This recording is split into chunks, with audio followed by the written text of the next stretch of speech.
پردہ تو جا کے بے پردہ ہوا.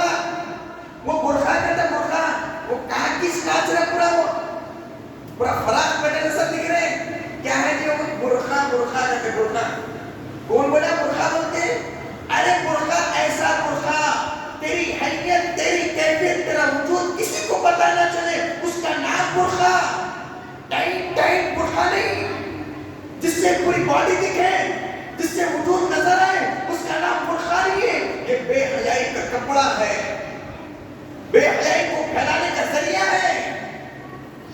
آج معاشرے میں ہاتھ جوڑ کے کہتا ہوں میری بہنوں سے, ہماری عورتوں سے, شاپنگ کرنے جا رہے سب سے پہلے برقعے کا کلر, برقعے کا ڈیزائن. ارے میری بہن برقع پردہ تھا, برقع حیا کا زیور تھا. اب تو اس زیور کو آج معاشرے میں زیور کا زینت کا ایک اڈا بنا دیا. برقعے کے اندر بھی چمکیاں, برقعے کے اندر بھی کلر, برقعے کے اندر بھی پھولا. بعض تو ایسے برقعے پہن رہی ٹیپو سلطان کی سپاہیاں پہنے جیسے گھٹائی اور کمر کا ٹیپو سلطان کے وزیرہ پہنے جیسا. ایسا ٹائم وہ مردے کو باندھی ناڑا ایسا بنتے. میرے بھائی امی عائشہ صدیقہ رضی اللہ تعالیٰ عنہا, آپ علیہ السلام کی جو ہے مزار جو مبارک ہے, وہاں پہ حضرت ابوبکر صدیق رضی اللہ تعالیٰ عنہ, حضرت عمر رضی اللہ تعالیٰ عنہ گھر کے باہر آپ کی میت رکھی ہوئی اجازت لے جا رہی ہے. امی جان اجازت ہے؟ حضرت عمر کے لیے جگہ ہے کیا میں اندر ان کو دفنا سکتا ہوں؟ صحابہ کرام پوچھ رہے ہیں امی جان عائشہ صدیقہ رضی اللہ تعالیٰ عنہ سے, کیا اندر لا سکتے ہیں, کیا اجازت ہے؟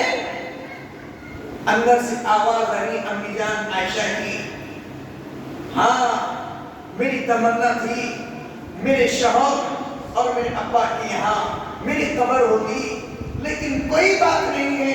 عمر کو میں نے رسول اللہ کے ساتھ اکثر دیکھا ہے, یہاں پہ عمر کی قبر بنے گی, یہاں پہ عمر کی مزار بنے گی.